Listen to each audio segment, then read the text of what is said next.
Pode ir, por favor. Boa tarde a todos, meu nome é Vinícius Brega. Boa tarde a todos, Luiz Custódio. A partir de agora, daremos início à apresentação do projeto Gemini, desenvolvido pela Delphi durante o ano de 2022. Antes de tudo, o projeto de 2022 contou com o apoio de diversas empresas e instituições que acreditaram e depositaram confiança na equipe. Fica registrado aqui o nosso muito obrigado a todos os envolvidos. Após o período pandêmico e praticamente 2 anos de isolamento, a Delphi encarou um grande desafio de integrar e nivelar os mais novos integrantes da equipe e recuperar a união dos membros dentro do campus. Além disso, o projeto Gemini carrega consigo a contribuição de cada um desses indivíduos, que se dedicaram e não mediram esforços para o desenvolvimento do mesmo.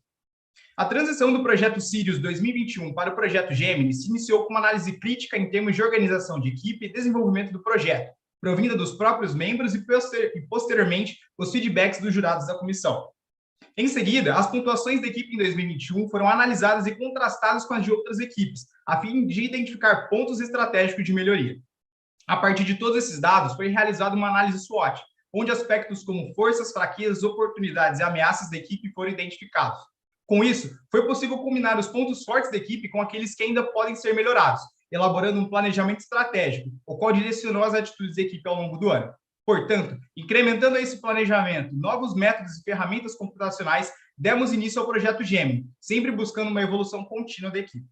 O projeto se inicia em janeiro com os feedbacks obtidos e análise de escopo, seguido das etapas de projeto conceitual, preliminar e detalhado, encerrando a etapa de projeto com a entrega dos relatórios. Paralelamente, iniciou-se as etapas de manufatura e ensaio, as quais perduram até a data da competição presencial. Após a data dos relatórios, também nos dedicamos à confecção desta apresentação. O projeto conceitual se iniciou com análise de regulamento e identificação das principais regras que pautaram o desenvolvimento do projeto, tais como a necessidade de se decolar em 50 metros e de pousar em até 100 metros, a limitação do MTOW em 20 kg, a bonificação pelo cumprimento da missão de alijamento, da aquisição de dados em voo e horizonte artificial integrados a um head-up display. A gestão de requisitos foi elaborada baseada em modelo de certificação aeronáutica e contempla requisitos externos, provindos do regulamento, e requisitos internos, identificados pela equipe. Esses requisitos são analisados a cada ciclo de projeto pelo Compliance Checklist, que leva em conta sua aplicabilidade, verificação e validação e conformidade. Esse ciclo se repetiu até o último ciclo de projeto ser concluído. Para avaliar possíveis fatores que resultem em uma má performance do sistema de reconhecimento, foi criado um ambiente virtual pelo qual foi possível analisar numerosos cenários e concluir que, principalmente, a intensidade do ruído, a altitude ou motion blur tem grande influência no sucesso da missão. Portanto, esses são os parâmetros tratados com maior prioridade. A fim de serem utilizados como entrada no MDO da equipe, uma gama de perfis aerodinâmicos foi estudada. Utilizou-se a base de dados da equipe e adicionou-se mais alguns perfis que possuíam características específicas, como altos valores de CL, baixo CD e também perfis com alta eficiência. Esses, por sua vez, passaram por uma rotina de otimização, a qual selecionou a família dos 22 melhores perfis. Com esses inputs em mãos, foi possível dar início ao processo multidisciplinar de otimização. O MDO contemplou as áreas de aerodinâmica, estabilidade, estruturas, eletrônica e desempenho. O módulo de aerodinâmica calcula para cada indivíduo iterado os parâmetros aerodinâmicos através do método de Vortex Lattice com correções viscosas e busca otimizar uma geometria base, variando envergadura, afilamento, cordas, torções e aeroforos. O módulo de estabilidade dimensiona o estabilizador horizontal e faz ponderações de estabilidade estática e dinâmica longitudinal. Os indivíduos que não cumprem os requisitos estabelecidos são penalizados. Já em estruturas, foi possível determinar as estruturas primárias iniciais, determinando seção e espessura da longarina. Com base nos outputs do módulo de aerodinâmica, é feito o cálculo dos esforços internos, permitindo o dimensionamento base de cada indivíduo. Além disso, a partir de um banco de dados da densidade dos materiais, é possível realizar uma estimativa de massa vazia desses componentes estruturais. O módulo de eletrônica buscou obter uma velocidade stall adequada para a leitura segura do QR Code, tendo como base os estudos previamente realizados. Por fim, o módulo de desempenho trabalha a partir do input de diversas combinações de grupo motopropulsor presentes no banco de dados da equipe e de seus valores de tração estática máxima. Esses valores são usados para estimar a distância de decolagem, de forma que os indivíduos que não decolam em 50 metros são penalizados. O modelo escolhido é aquele que maximiza a função objetiva. Vale ressaltar que o MDO foi estruturado a partir de um script em MATLAB, onde todos os equacionamentos necessários foram implementados. Os dados aerodinâmicos de cada indivíduo foram obtidos através do acoplamento com o AVL. A convergência de cada parâmetro foi avaliada, e após mais de 10.000 interações, o software indicava a geometria que maximiza a função objetiva. Esse indivíduo está representado na imagem em conjunto com o motor SunSky 4120 e a hélice 1610. O projeto preliminar inicia com a geometria vinda do MDO. Os outputs obtidos foram estudados e algumas mudanças potencialmente necessárias implementadas. Devido à complexidade de se manufaturar uma longarina proposta para a asa obtida, decide avançar a corda da ponta da asa em alguns milímetros, de forma que a raiz da longarina permanecesse entre o intervalo adequado. As torções aerodinâmicas e geométricas já aplicadas dentro do MDO foram avaliadas, e validou-se a aplicação de washout 3 graus negativos para a redução do total angle na ponta das asas, minimizando assim o risco de sol nessa região. O MDO selecionou um perfil assimétrico invertido para a empenagem horizontal. Tal implementação resultou no aumento do momento de arfagem na rotação em solo durante a corrida de decolagem, facilitando assim a decolagem dentro dos 50 metros. O grupo motopropulsor também precisou sofrer algumas alterações. Foi realizada uma análise que compara a pontuação por carga máxima carregada e o preço por ponto. Com os resultados, o motor da fabricante SunSky X4120 foi trocado pelo motor da mesma fabricante, mas do seu modelo X4130, devido aos custos envolvidos na compra do novo motor, satisfazendo assim a realidade financeira da equipe. Após a troca do motor e mediante testes estáticos, notou-se que a hélice 1610 tinha um consumo excessivo de corrente, acima da amperagem máxima do motor. Optou-se por realizar a troca para a hélice 1710, que fica dentro dos limites nominais de operação, gerando inclusive mais empuxo que as demais combinações analisadas, cumprindo assim os requisitos estipulados. Usando o envelope de esforços primitivos, é utilizado o algoritmo que itera diferentes configurações da seção e a sua espessura, para obter a tensão limite em relação à massa. Indivíduos acima da resistência inerente são excluídos e aquele com menor massa selecionado. A exemplo, temos o gráfico para a população do tubo de cauda.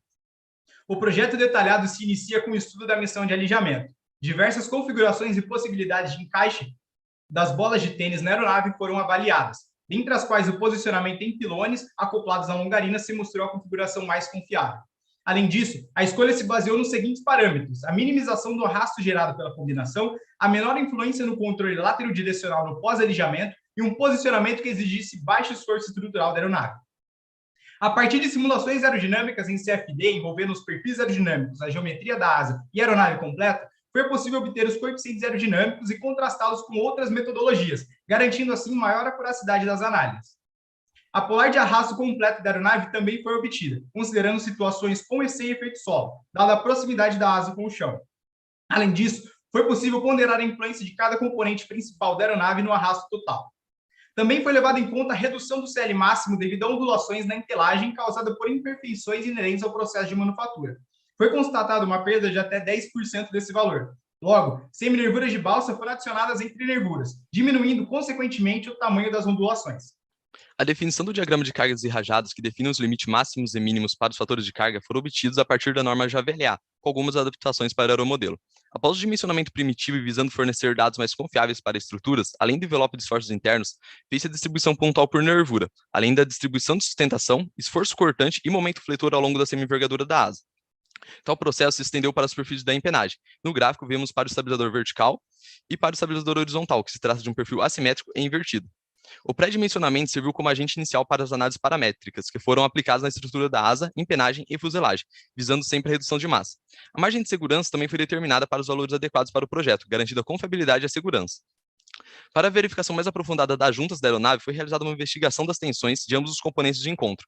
Os resultados mostraram que, em todos os casos, houve uma margem de segurança positiva, garantindo a segurança. Para a validação da simulação FEM do trem de pouso principal, bem como sua qualidade construtiva, foi realizado um ensaio estático destrutivo com o mesmo. Os resultados mostraram que houve uma falha por delaminação a 92% da margem de segurança, indicando não só que seu dimensionamento atende ao requisito do projeto, como também a qualidade de manufatura encontra-se próxima ao ideal. Outro ensaio foi o centro de torção, o qual foi posicionado uma carga pontual na posição prevista em simulação. O resultado confirmou que houve uma flexão pura, indicando a confiabilidade das simulações e segurança na base de cálculos envolvendo esse parâmetro. Foi realizada a análise modal para a estrutura da asa e para a aeronave completa. Foi observado que as frequências dos modos de vibração não estão próximos umas das outras, indicando que não haverá sobreposição de modos. Os fenômenos de flutter, reversão, divergência e perda de eficiência de comando tiveram pré-requisitos no início do projeto.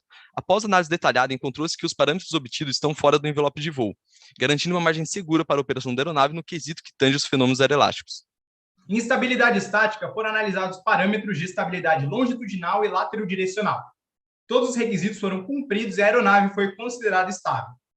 Para estabilidade dinâmica e controle lateral-direcional, foi possível plotar os polos das equações referentes aos modos de Dutch roll, espiral e rolamento puro, bem como seus modos de amortecimento. A aeronave foi considerada estável e com qualidade de voo nível 1. O mesmo foi feito para o controle longitudinal, referente a curto período e fugoide.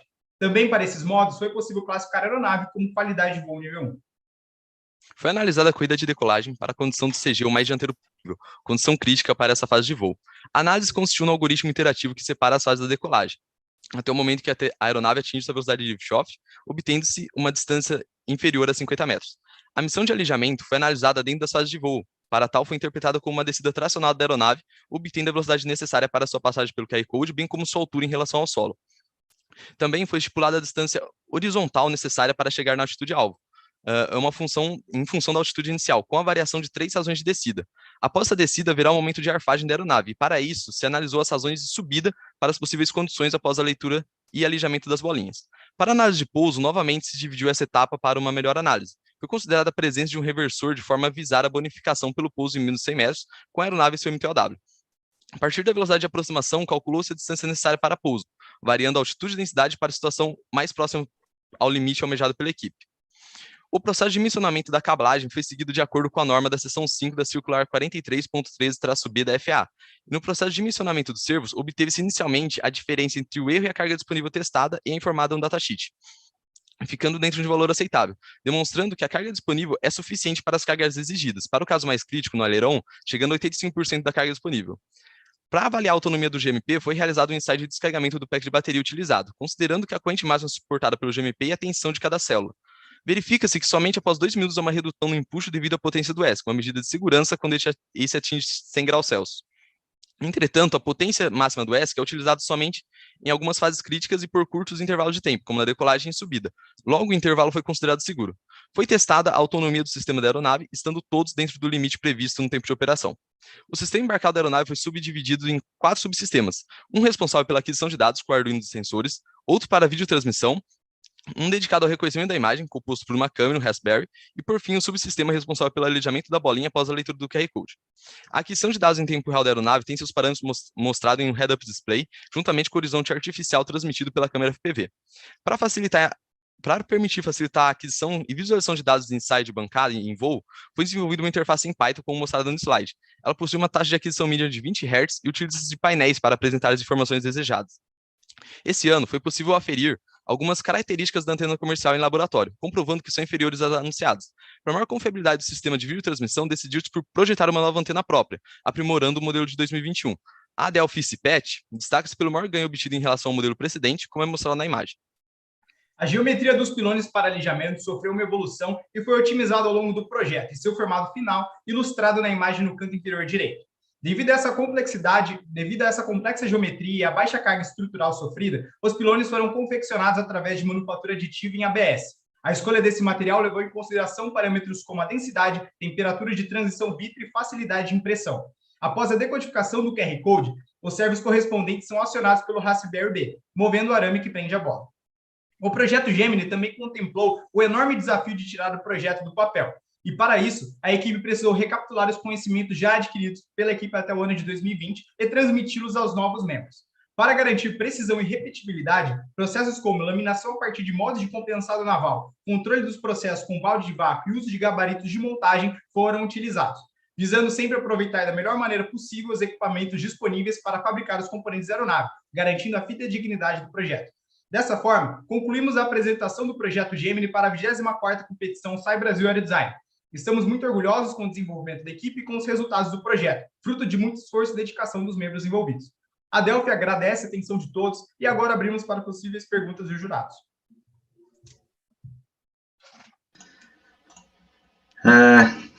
Bom, parabéns aí pela apresentação, bem legal, de verdade, ver todos, até eu sou da área de elétrica, mas até foi legal até ver as outras disciplinas também. E uma coisa que eu percebi da equipe Adelphi nos últimos anos é que a gente teve esse problema aí da pandemia, 2 anos sem competição, e isso afetou bastante as equipes. E é difícil você manter, assim, empolgação, você manter muita gente engajada no projeto, inclusive as equipes mais tradicionais. E eu vi isso, vendo o projeto de vocês nos últimos anos, eu vi que vocês continuaram bem engajados, eu acho isso bem legal. Eu fico até surpreso porque até a comissão deu uma balançada, assim, e vocês aparentemente continuaram bem engajados. Isso aí, parabéns por isso e parabéns também pelo projeto.